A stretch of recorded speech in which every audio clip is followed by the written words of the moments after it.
open borders, shameful abandonment, disregard for human life, the prospect of more mandates and lockdowns, and the list goes on.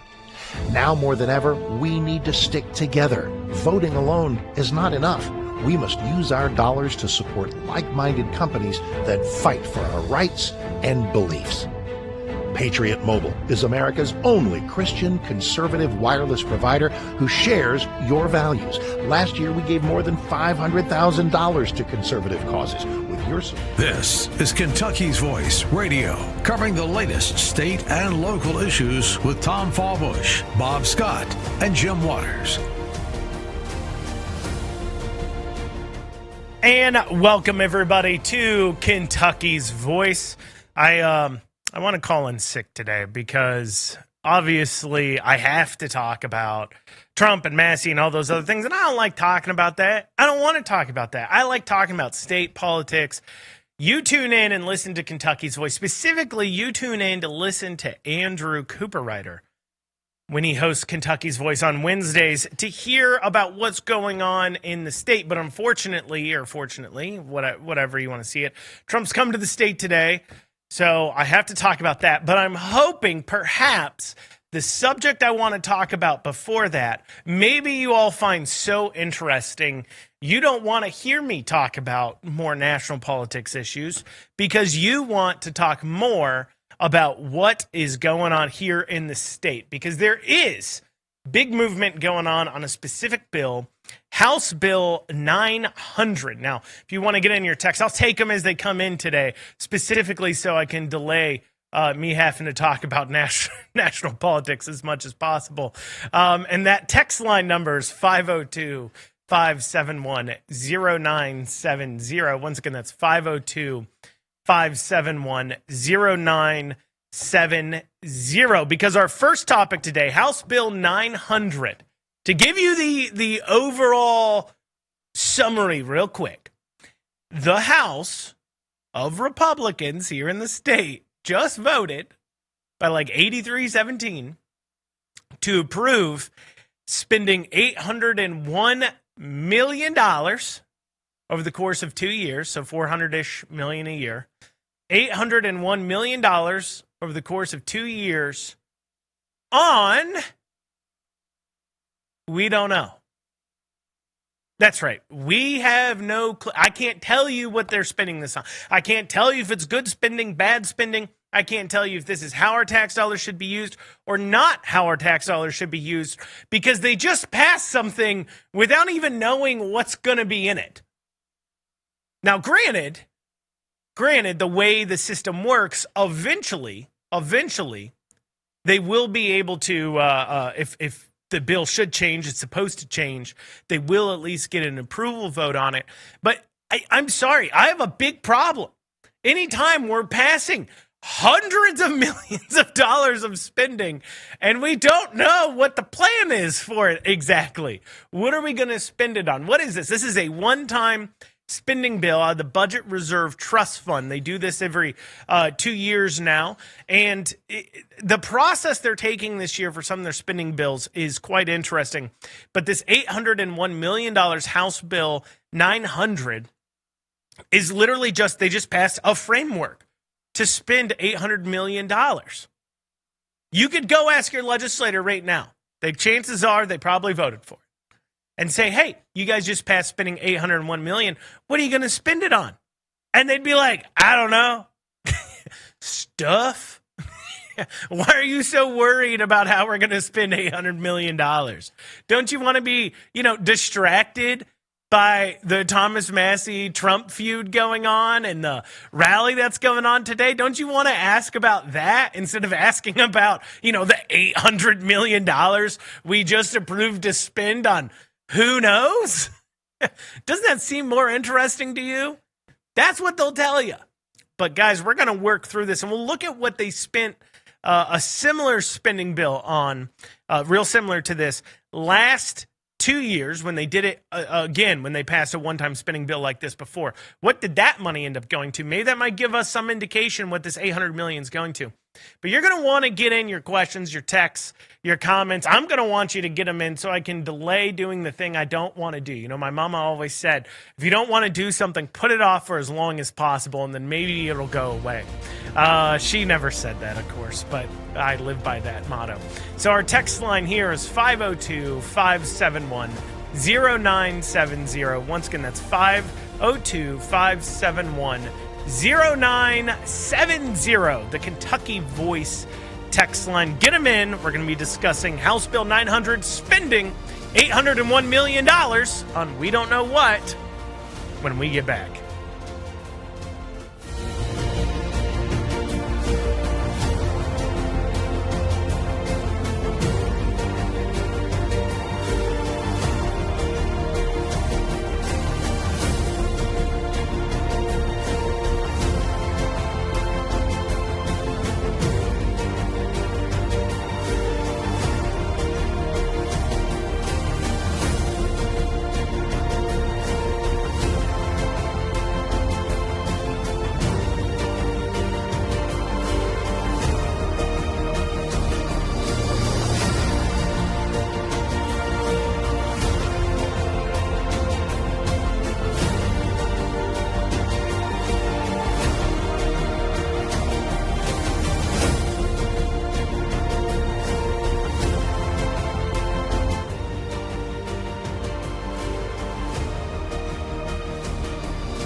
Now, back to Kentucky's Voice Radio, online at kyvoice.org.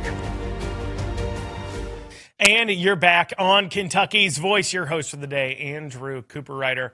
First topic of the day is this $801 million spending bill going to we don't know what. You're going to want to voice your opinions. I want you to voice your opinions because my other topic for the day deals with national politics, and I'd love to not talk about it. So if you guys could just send in all your questions that I can answer for you so I can delay that and possibly put it off to where I run out of time, that would be great. Our text line number here, 502-571-0970. I really hope that's the number. 502-571-0970. I got it right. 502-571-0970. So the House just passed, like yesterday, a bill to spend $801 million. I'm going to read you the bill. Now, normally I don't like to read things on air. It gets boring, but I think it's important. I want you to hear the bill. It's one page.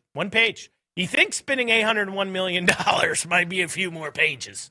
But nope, just one solitary page. That's the way I like to budget $801 million on one page. So here we go. So it says, pursuant to KRS 141.02A2D, the appropriations contained in this act are supported solely by funds from the Budget Reserve Trust Fund account established by KRS 48.705 and shall not be identified as general fund appropriations when certifying the reduction conditions pursuant to KRS 141.0202B and C. Section 2. It is the intent of the 2026 General Assembly to appropriate general funds money in the amount of $1 million in fiscal year 2025 to 26, $400 million in fiscal year 2026 to 27, and $400 million in fiscal year 27 to 28 from the Budget Reserve Trust Fund account established by KRS 48.705 to various state government agencies to support one-time expenditures in the following categories: water and sewer project pools, economic development investments, and smaller one-time local infrastructure projects and investments. The General Assembly recognizes the projects and allocations identified in this section represent an initial phase of planned investments, and additional projects and appropriations within these categories or other categories may be authorized before the conclusion of the 2026 regular session. That's it. That's the whole bill. They're spending $801 million. It could go to water and sewer projects, economic development projects. It could go to local governments to do random things. We don't actually know where that money's going. That's how I like to, handle legislation. That's how I like to spend money. I love it when my wife comes to me and goes, I need $5,000. And I'm like, what for? And she goes, well, you got to give it to me first. Then I'll tell you. That's how we do budgeting around my house. I don't know about you guys. Once again, you got your comments, your concerns, or questions. 502-571-0970. So, what is actually going on here? So they do this thing to set up the background, okay? So the legislature, many moons ago, passed a bill that was working towards eliminating the income tax. But in order to do so, we had to hit a few markers. The marker we have to hit every time is that we bring in more tax revenue than the cut that we would cut. So if we're cutting income tax by 0.5 percentage point, so it's going from 4% to 3.5%, we have to bring in more revenue than we're spending by that cut amount. So if the cut amount would result in, $300 million less in tax revenues, then the amount over what we budgeted last time has to be $300 million more than what we budgeted. Okay? Makes sense? Track it. But we also have to hit certain revenue goals as well. The reason why when this bill first passed, I'm not big on board. I'm still not big on board with this whole entire process. One, just cut it. I don't understand this whole just cut it. But also, when you look at the revenue markers, what it would require in order for us to get to 0% income tax was a revenue increase of around 30 to 40%. This is direct tax revenues out of your pocket. So that would mean that you would be paying, while your income tax may be dropping, the state, through taxation out of your pocket, would be bringing in 30, 40-ish percent more. I think it was 38% more money than they were when they first passed the bill. Obviously, as somebody who thinks we pay enough in taxes, I don't think the government needs to be bringing in 38% more in tax revenue, all in order for me to have no income tax. You're not really helping me out if you're just taking the money elsewhere. I mean, you can be like, look, we won't take the money out of your income. Instead, we'll just take it out of sales tax, or we'll just take it out of your property, or we'll just take it out of insurance. We'll find it. Don't worry. We'll find the funds somewhere. But, we're just going to take it anyways. And so in order to help these triggers out, but still do their little pet projects, what they've done in 2024 was they passed a one-time spending bill that was paid for out of our trust fund, essentially our savings account, that didn't count as general fund expenditures. It didn't count for calculation of those income tax cuts. So that way they could spend hundreds of millions of dollars. In this case, they want to spend $801 million in House Bill 900, which, by the way, it should have been House Bill 801. They're spending $801 million. That'd been funny. But anyways, if it's House Bill 900. And so it doesn't count towards them being able to cut the income tax, but it does give them the ability to fund all their little pet projects. And so they passed this bill saying that, we plan to fill in the blanks here. We know it might go into these categories, but we'll figure out and fill in the blanks. So the only way we can figure out and get an idea of how much and what they're going to end up spending their money on is by looking at what we passed 2 years ago. Now, as of right now, there's $801 million they've set aside. There is, according to some sources within the legislature, there is $30 billion of one-time spending requests that have been submitted into the budget committee. $30 billion. So they got to parse through that $30 billion and pick out $801 million. How do they do that? Well, most of the time, they give a budget amount or a certain amount or whatever, and they let each representative pick one thing that they want to get funded that falls within this amount of money, and then that gets added in. That's kind of the process. I'm simplifying it. That isn't exact, but that's essentially it. These requests are called ABRs, additional budget requests, okay? Now, here's the thing. These ABRs get filed to the budget committee chairs who get to see them. They know who submitted them. Who else gets to see who submitted them? Who else gets to see what's requested? We don't know. So here in the next segment, when I go through some of the things they spent the money on 2 years ago, you may wonder, well, who wanted that in there? Who wanted this money in there? Who wanted that money in there? Well, we don't actually know. Only like 2-3 people know who requested what. And those ABRs, those requests for those funds, is not open for open records requests. You and I, us peons, us peasants, we're not allowed to take a look. Not even other House reps are allowed to take a look. And they do this and they package it all into one bill because most of it is junk. Most of it is pork. It's more pork than your local barbecue restaurant is roasting on the weekend. It's full of it. Like I said, we're going to go through what they spent it on 2 years ago, some of it, and you're going to be like, holy cow. What a pork fest. But the thing is if you want your thing funded, well, you have to vote for the bill. That's the deal. If you want you put in what you want, it gets put in there, but you have to vote for it. So if you want your little pet project funded, you have to vote for all the other garbage that's in this bill. This, each individual spending item should be voted on its own. I understand this idea of like, look, we only have so much budget and everything else. But I feel like you say, this is our budget. We only have this amount. And then whether you have to package them in certain ways by category or what have you, but saying one giant bill spending $801 million. And if you want your $5 million project funded, you have to vote for this. It just doesn't seem like the way we should be doing things.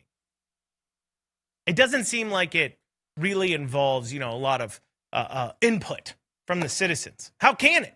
We don't even know what they're spending the money on. We don't know what it's sending to. We elect these people to represent us. They can't represent us if we don't know what they're even spending the money on. We can't voice our opinions. How can they represent somebody if they can't hear our opinions on something because they're hiding what they are even spending the money on? So we'll discuss what they spent the money on 2 years ago, give us some indication of what this $801 million might be spent on when we get back. You want to jump into this conversation? I want you to. I have my reasons. Shoot us over a text. Kentucky Voice text line is 502-571-0970. Once again, that's 502-571-0970. Send your text over. We'll respond to your questions, your comments as they come in. Read them out on air. I know it's very exciting to hear your words read back to you. So send that in, 502-571-0970. We'll be back here in just about 2 minutes, continue discussing what this hundreds of millions is going to. Are you ready to stand for truth? Kentucky is at a crossroads, and we need voices that won't back down. This is your moment to rise, speak up, and be part of a movement that's changing the narrative in the Commonwealth. Kentucky's Voice is calling on bold citizen journalists, fearless editors, and those unafraid to speak truth in the public square. Volunteer, intern, contribute. Scan the QR code or visit kyvoice.org to join the fight. This is more than media. This is your moment. You are Kentucky's voice.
Now, back to Kentucky's Voice Radio, online at kyvoice.org.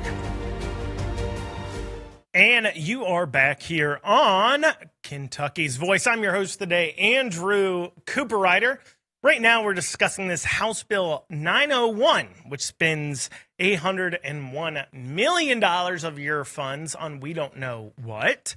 If you want to get in your feelings, your thoughts, your comments, your questions, you can text 502-571-0970. Once again, that's 502-571-0970. So since we don't know what this one-time spending bill will be spending our money on, what we can do is look back 2 years ago and see what the Pork Fest one-time spending bill they passed 2 years ago spent money on. And here's just a few top-line items.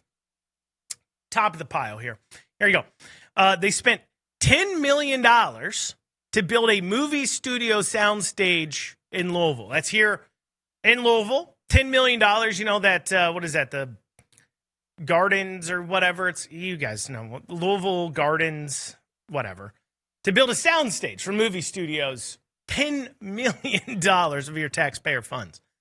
They sent $4.3 million to the Louisville Orchestra, which is a nonprofit that's sitting on millions of dollars. They literally have several $1 million in the bank, and they're cash flow positive to the tune of about, I think that year is $700,000. So they got millions in the bank. They're got $700,000 a year they're not spending, and yet they send $4.3 million to Louisville Orchestra. Now, I don't know. I think it'd just be speculation on my part, but the same year they did this, 2024, the Louisville Orchestra did put on a reception and free viewing of the play Wicked, offered to all the legislators, because you had to do that. Can't just offer it to some. So if you're offering them some sort of like gift, as long as you offer it to everybody, it's legal. And so they offered to everybody, which is, yeah, you know, it works. You need everybody's vote to come on down, watch Wicked, drink some booze, eat some food on their dime. And in return for that, they got $4.3 million of your funds. That's nice, isn't it? $4.3 million.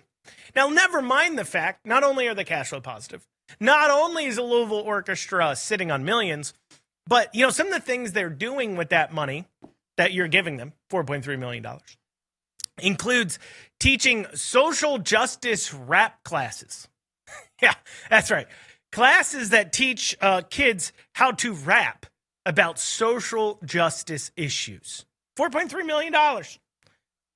Let's see here. We also had $11.5 million to develop an industrial site for a private company in Mercer County. Hey, maybe you got thoughts, maybe you got feelings. You want to get those in. Once again, text line here at Kentucky's Voice, 502-571-0970.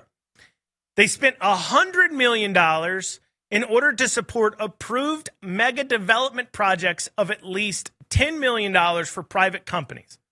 So for those of you keeping track right now, that's about $111 million, $112 million going to private companies, your taxpayer funds to support private companies and their for-profit operations.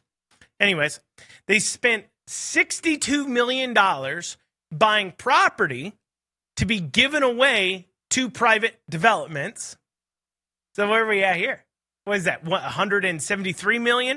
173 million? Guys, I haven't even mentioned the 125 million they spent to the Life Sciences Center that's run by for-profit entities. Not to mention one of the groups, Bexium Pharma, that's on the board and profiting and running and doing those things at the Life Science Center in Northern Kentucky, is partly owned by a man by the name of, is it Tom Banta? Last name's Banta. That's only important to mention because his wife is a state house rep who voted to send the money. Also, while he was had an interest in a consultant and a manager at a real estate company that owned the plots that the Covington Life Sciences Center was built on, he also worked for that company. So he worked for the real estate company that they spent millions of dollars buying the plots from, then is part owner of the pharma company that's operating within the Life Sciences Center. All of that project funded to the tune of $135 million of your taxpayer funds. But I'm not even mentioning that. So we're at like 74-ish million to private companies in here. $2 million for the Louisville Botanical Gardens. I know they're pretty. I think I haven't been to them, but I've heard they're pretty. You walk around, you look, they're nice. But that's $2 million for the Louisville Botanical Gardens. They also spent $40 million out of this one-time spending bill to the University of Kentucky budget unit to be invested as a quasi-endowment, ignoring the fact, let's just take that at face value. You know, the University of Kentucky's current endowment is $2.48 billion. Why are we sending them $40 million more for their endowment? It seems like they're not that cash strapped. Seems like they're doing pretty good. So that's just some of what they spent the money on when they had their last one-time spending bill. That was House Bill 1 in 2024. Now we have House Bill 900, where they've set aside $800 million to be spent on they don't know what yet. But if that's any indication of what they'll end up spending this money on, we know we're in for a world of hurt. And from what they wrote, it seems to be that way. Because they mentioned water and sewer projects. They do like spending money on those things. And, you know, that probably is a proper function of government. And we can talk about that. I mean, there's probably ways to trim fat in there, too, as far as the way that they're doing it. And, you know, kickbacks, everything else. But putting that to the side. But they included economic development projects and local projects. Most of those things I listed off fall into those categories. Now, it is less money than they appropriated 2 years ago. I guess that's a positive thing. But I don't like the way this is being handled at all. Now, you can reach out, 502-571-0970. Questions, comments, concerns. Kentucky Voice text line, 502-571-0970. I don't like the secrecy. I don't like the fact that you're not really giving us a chance to weigh in. What will end up happening is it'll go over to two things can end up happening with the bill at this point. It can go over to the Senate. The Senate interjects a committee sub with the spending amount, or they change something in the bill to end up creating a conference committee where they can actually meet and talk about it. They could pass a separate bill to then explain what that money's for. Though I don't think that's likely. I think what they'll probably do is end up substituting a different bill for this bill.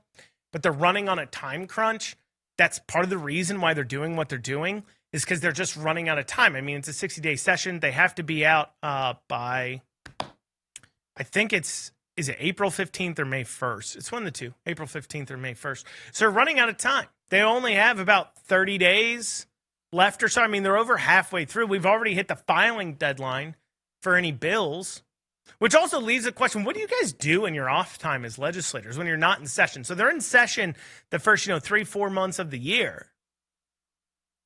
But then they're out of session the rest of the year, and they hold committee hearings. They get paid for their time. They show up to things. Why are you not discussing and figuring this out then? Why is it always last minute that you're coming to these ideas and conclusions of how we're going to spend $800 million? Does anybody have a plan up there? Anybody at all? Chances are no. Well, text line here, 502-571-0970. If you have any thoughts on that, feel free to send it in. I was hoping I would just get, like 50 text messages and I would be able to put off what I have to talk about next segment. But Trump is coming to Kentucky today. Specifically, a lot of people are looking at this as a rally being held for Ed Gowron running against Thomas Massie. I guess I'll have to weigh in on that. I don't want to.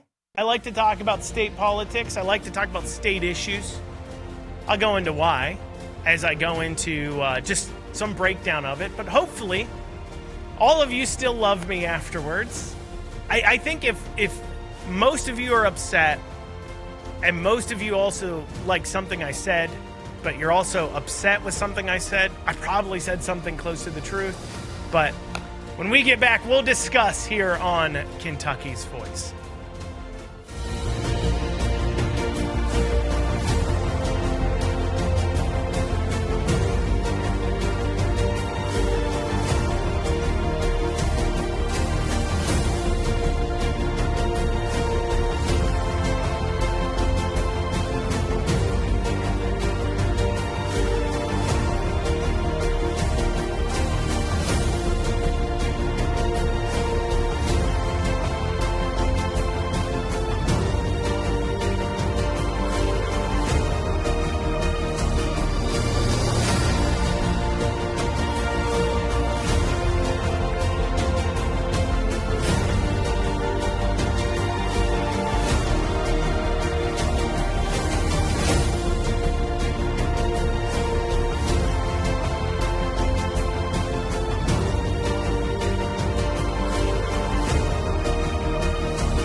Now, back to Kentucky's Voice Radio, online at kyvoice.org. And you're back on Kentucky's Voice. I'm your host for the day, Andrew Cooper-Ryder. If you're listening to this live, great. If you're not, and you're listening to it on replay, well, you know, thanks for tuning in. So, Andrew Cooper, if you want to check out the Andrew Cooper Show, you can head over to theandrewshow.com. I want to remind everybody while you listen to me before I go into this next segment. You listen to me because I cover state politics. You do not listen to me for my federal takes. And let me explain why, okay? Here's the thing. This is why I don't typically comment on federal politics, like, at all. Everybody already has their opinion. There's a lot of cults of personalities on all kinds of sides. You've already informed yourself, or you feel like you've informed yourself. You feel like you have a good grasp on the issues a lot of times, especially if you're listening to this show. Chances are you listen to a lot of national commentators, national thoughts on national politics and everything going on. And so one is I like to be a source of state politics, but two, where you don't really have as much information, I can just be informing. When it comes to state politics, I don't have to offer commentary. The problem with federal politics is, you know, most of us know everything. We're not really needing to be informed on it. We, you know, pay attention to it. Like I said, if you're listening to the show, chances are you do. So it's really just commentating. It's really just opinions. And the problem with an opinion is everybody got one and they all stink. But it is news that Trump is in Kentucky today. And as I navigate my way through my commentating on this situation, I hope it just ends with everybody still wanting to tune in and listen to me. I hope you realize that you don't listen to me for my takes on national politics. And honestly, if you're a little upset, but you agree with a little bit with what I'm saying, then hopefully, that means I've done my job of talking about the truth. Okay, so what's going on here? I think when you look at the Massey and Trump situation, you have to go back to, you know, really 2019, 2020 timeframe with COVID. That's when the first flare-up happened. It happened in 2020-ish when the first spending bill for COVID was coming down as one of the largest appropriation bills we've ever had. And what the House was going to do and what Trump was going to do and everything else is they hammered out a bill and they were just going to kind of pass it without people there. The way it works in the House is that so you have to have a quorum to pass bills, right? So people have to be there to vote on it, and quorum, I don't know exactly what it is for Congress, but generally it's around 3/4 of the participants have to be there for it to be considered a quorum, and you have to have a quorum to conduct business, so to pass bills. But the House has like a rule that says that they don't have to necessarily establish quorum, but they can be challenged that they don't have quorum. So what happened is they were going to pass this bill with just like 6, 7, 8, 9, 10 whoever congressmen were in the area to come in and vote. And then everybody else was going to be a no vote on it. But none of the people showing up to vote were going to challenge the quorum. Thomas Massie said, no, if we're asking all these people during COVID to show up to work, continue to work the system, and if we're going to go through this process, if we're going to spend this amount of money, we should have like a real vote on it. So he announced he was going to drive up there and challenge quorum. And that's what he did. He went up there to challenge quorum. But because he challenged quorum, everybody had to come back into D.C. during COVID. And people were frightened. You know, maybe you weren't. I wasn't particularly frightened. I kept working. But, you know, some people were frightened. And so he said, I want to have a vote on this. We deserve to have a vote on this. And so the vote still passed and everything else. But Trump was really upset about that. And I think it's somewhat natural for that to occur. I think everybody wants, regardless of who you are, everybody wants their political will, their political agenda accomplished. Everybody thinks they're right. It's so funny when I hear people say, you always argue, you can't be wrong. Well, I mean, who wants to be wrong, right? I mean, who sets out in this world to be like, I can be wrong, I'm wrong? Nobody. Everybody wants to be right. But at the same time, Massey said, look, he's always been very touchy about spending, period. And so that kind of started the flare up, but it didn't get real bad until obviously the second term when it came to head on the One Big Beautiful Bill. Now, a few things can be true. One thing is, and this is what I keep hearing, is people saying, Massey's changed. He's blah, blah, blah. He's changed. Maybe his public comments, and we'll get to that in a second, have changed. Maybe the way he's behaving a little bit publicly has changed. Like I said, we'll get to that.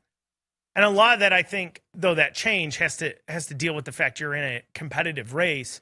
So you're naturally going to be more attention seeking. It doesn't matter who it is. But honestly, his voting record hasn't changed. If you liked his voting record 5-6 years ago, you really shouldn't be taking issue with his voting record now. And there's a lot of misconceptions about this. This happens all the time during politics. A lot of people take advantage of the fact that, there's different source material. I'll give you an example. Right now, there's a race going on against Kim Mosier, Scott Berger. He's running against Kim Mosier. Kim Mosier nearly lost that seat. This is in the state house. Nearly lost that seat by like 40 votes 2 years ago.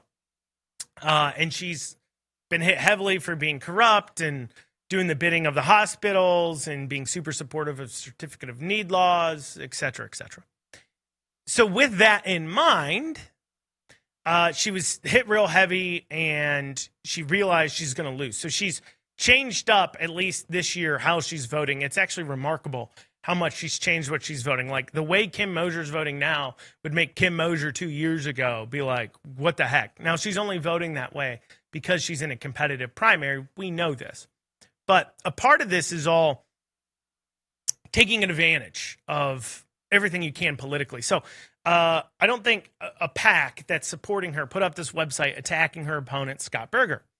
And one of the bills that came across this session was a bill to a bill to allow 18 to 20-year-olds to conceal carry if they get a CCW license.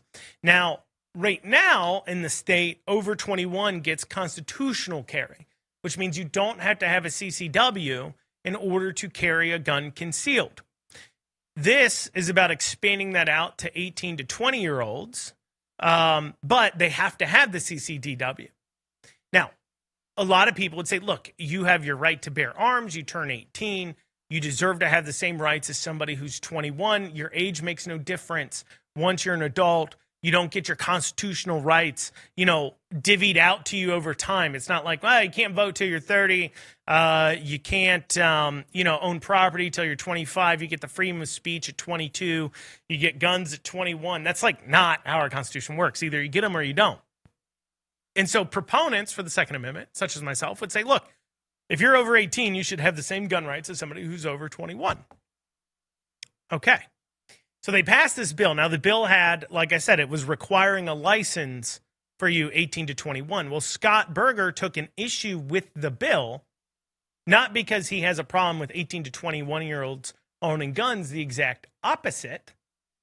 He has a problem with the bill because it requires them to get a CCW license that isn't required when you're over 21. So I bring all that up to explain that that's his public comments were critical of the bill because of the fact that it required a license instead of just letting them carry like everybody else. The PAC supporting Kim Mosier puts up a website attacking Scott. One of the things they say in there is that Scott would vote for gun control, and they say that he was critical of a bill to allow 18 to 21-year-olds to carry handguns, and that's evidence that he would be for gun control.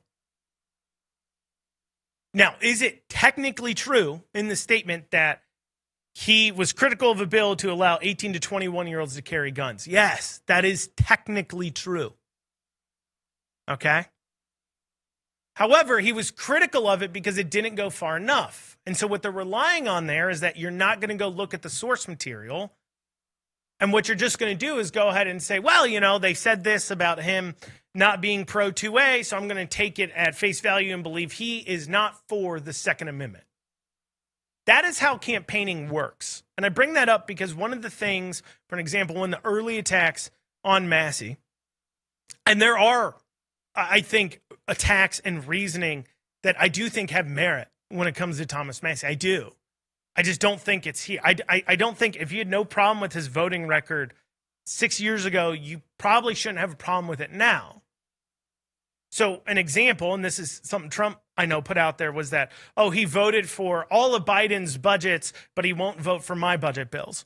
That's just factually inaccurate.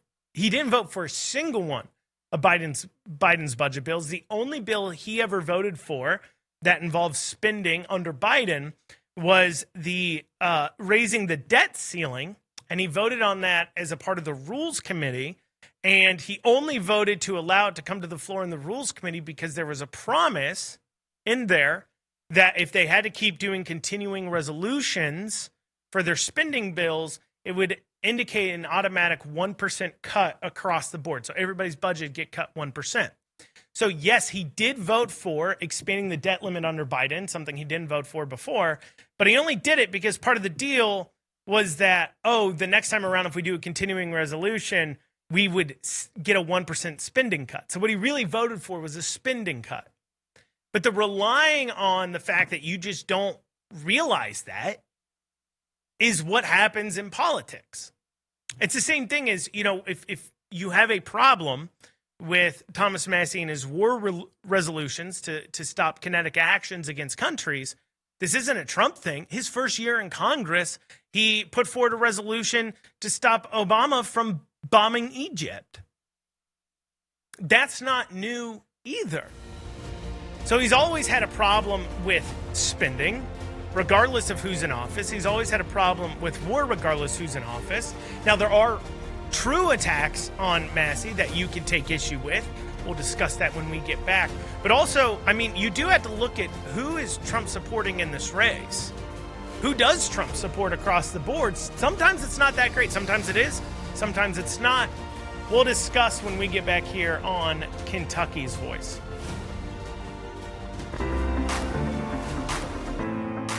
Kentucky's Voice is your home for real news, real people, and real answers. But we can't do it without you. Your financial support helps us bring truth to the forefront, hold leaders accountable, and give a voice to the people of the Commonwealth. Join the fight today. Give online at kyvoice.org or text KYVoice to 53555. Every gift makes a difference. Stand with us. Speak up. stay strong. You are Kentucky's voice.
But you know what? Israel.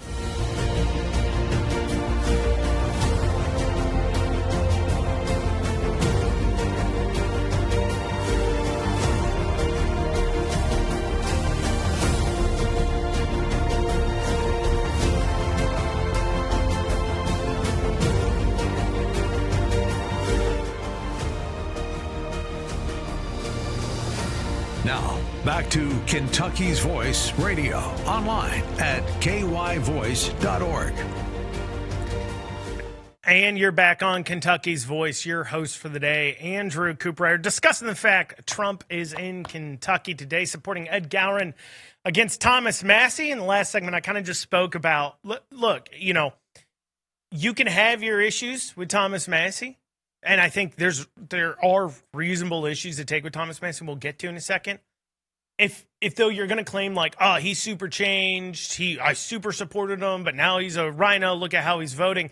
Unless your entire argument is based around the idea that, you know, the Congress people should support whatever the Republican, not just Trump, but if they're a Republican, they should support whatever the Republican president wants. And then in turn, your view should be if they're a Democrat, they should support whatever the Democrat president wants. You know, that should be our system and how it works. If you believe that's like the correct way, then okay, that's your viewpoint. But if you do believe that, you know, presidents are elected by people, Congress people are elected by people, and it's about each individual's ability to represent their district. But you're going to claim that, well, you know, Massie just changed. He was elected to represent his district, and he doesn't anymore because he just changed his principles. Maybe his district changed. To say Thomas Massie's voting record changed, I think is just inaccurate. I mean, I've been paying attention to politics for a long time.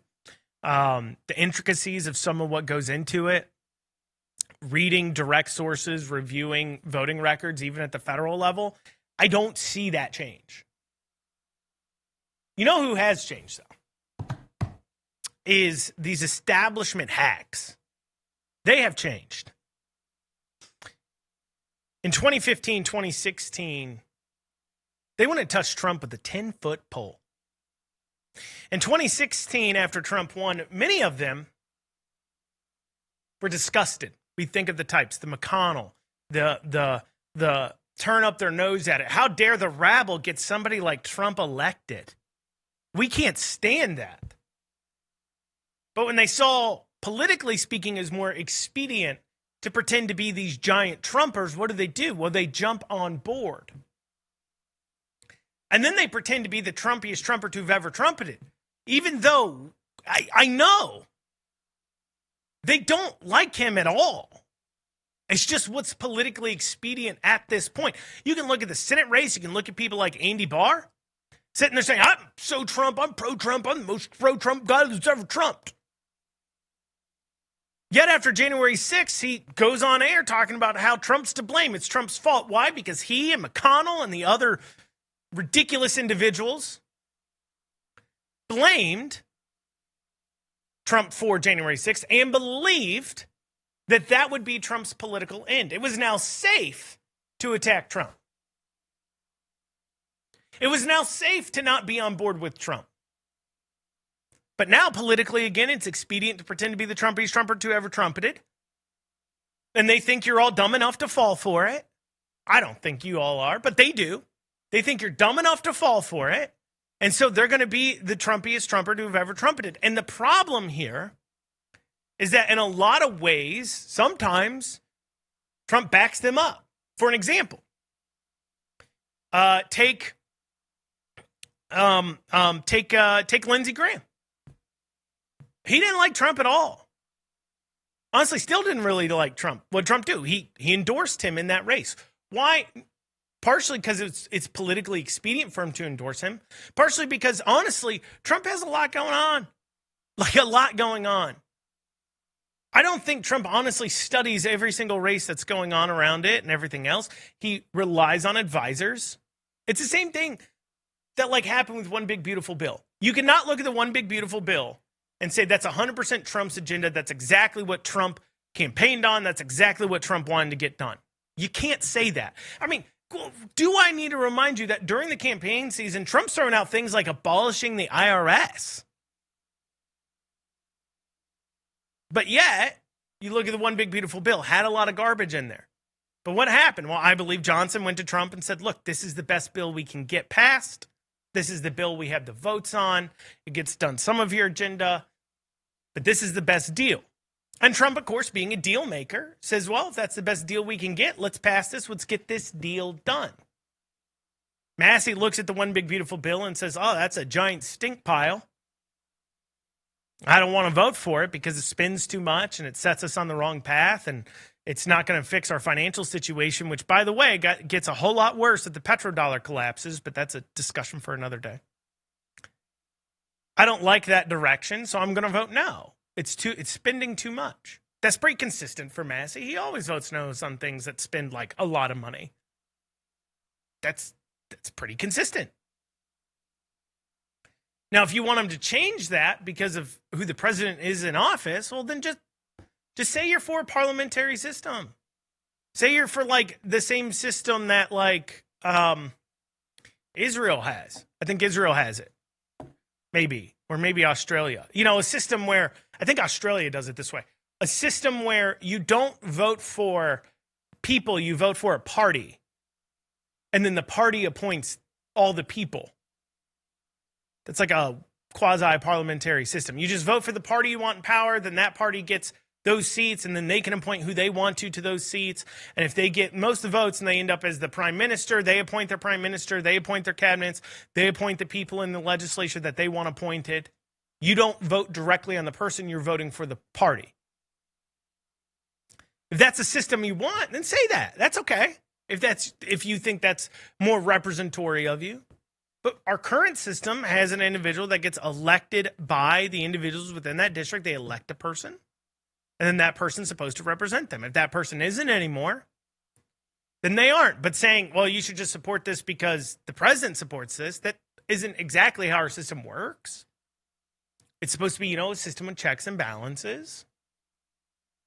But I understand you can take issue with that. And there might be, in this modern era, you might say, look, it's just, there's too many games being played. It's not expedient enough. We all have to be on the same team. Okay, that's your viewpoint. But if you voted for Massey in the past, I have to ask what exactly changed between, 2 years ago and now. But going back to the endorsement side of things, I don't think, Trump relies on people to inform him of who to endorse. And I point at Lindsey Graham. He endorsed Mitch McConnell in 2020. I mean, Mitch McConnell endorsed him. Do I think Trump really likes Mitch McConnell? No, of course not. But, politically speaking, it's probably the smart move. A trade was made. A deal was made. Trump makes deals. That's part of what makes him a good president, part of what makes him a good businessman. He makes deals. But, and you can look at other choices. For an example, you have Texas, I think it was 23rd District. Brandon Herrera is going to be the congressman from there now. But the guy he was running against was the Trump-endorsed candidate. Trump endorses him. Trump even sent a message, sent a cease and desist letter to Brandon Herrera's campaign to stop using his images in any shape, how to mentioning Trump at all in his campaign, because the other guy was the Trump-endorsed guy. But yet, when it came time for election day, the way Texas work is you have a primary, and then if nobody reaches at least 50% of the vote, you have a runoff with only the top two vote getters. Brandon Herrera got the highest percentage, but neither person got to 50%. And then there's a runoff, and the incumbent, the congressman who had Trump's endorsement, actually had to drop out, mainly just due to the fact that he was sleeping with staffers and sexually promiscuous allegedly with one, and then she ended up killing herself, and it was a big to-do. Even Mike Johnson called on him to withdraw from the race, so he ended up withdrawing. Brandon Herrera wins. That is a Trump-endorsed incumbent in Texas in a heavy Trump district that lost re-election. Somewhat interesting. Regardless, when you look at it, that was a bad endorsement. And honestly, I look at Ed Gowron, this is a bad endorsement. They were just looking for somebody that could fog glass. Ed Gowron is not MAGA. He hates Trump. He literally, after Trump won in 2016, he changed his registration to independent, then didn't change it back until Biden won in 2021. Because I'm assuming the only reason why somebody has that kind of registration behavior is because they were so disgusted with Trump. His campaign defends it as saying he was disgusted with the Republican Party and, that people like Massey were a part of. But, buddy, your Republican Party just elected Trump. If you're really the super MAGA Trump lover guy, why would you leave the party when that happened? No, he's pretending. When he ran in the state Senate against Aaron Reed, I know who supported him. I could see who supported him. Every single swamp monster in the establishment supported him. Trump doesn't know these people. He really doesn't. He's relying on his staff to go out and find somebody to run and bring them in to run. And he says, well, as long as they're going to get done the Trump agenda. But at the same time, because he's picking this fight, Trump's done everything he can to make sure the Trump agenda doesn't happen because Republicans aren't going to hold on to the House. Trump won this historical election, and he did because he brought together a coalition of voters. Trump went to the Libertarian Party meeting and campaigned to him. Why? Because he needed the Libertarian vote. He brought in RFK. Why? Because he needed the independent vote. He brought in Tulsi Gabbard. Why? Because he wanted the anti-war vote. All these coalitions, the hardcore MAGA base, while strong and generally reasonable and a good percentage, is not enough to win in a general election. It's just not. You need a coalition of voters. That's the facts. And picking this fight with Massey, why? Because he's one no vote on an occasional bill. He still votes with Republicans most of the time. I literally saw a post the other day that said, we need more John Fettermans and less Thomas Masseys. John Fetterman votes against Trump more often than Thomas Massey. What are you talking about? What you should be focusing on is removing as many Democrats as possible instead of wasting time, treasure, and talent going after Thomas Massey. We should be worrying about the Democrats. Now, if Thomas Massey's district on their own decides to get rid of him, okay. But spending all this money and time and talent and treasure and resources on this one race makes no sense if you're concerned about getting Trump's agenda done because you're trying to bring in the House. You need the House to be Republican. And there's a reason why Trump had to go to all these groups to bring them together in order to win. And when you're attacking Massey, you're breaking apart that coalition. You're not going to win the House. It doesn't matter who says they're going to get Trump's agenda done. The Republicans won't have control of the House. Trump will be out of office in 2 years. His agenda is not going to get done, which sucks. Anyways, well, that's what we have time for today. I couldn't even get out all my thoughts. See, look at that. Well, thank you all for tuning in to Kentucky's Voice. I'll see you next week. Hope you have a great rest of your day.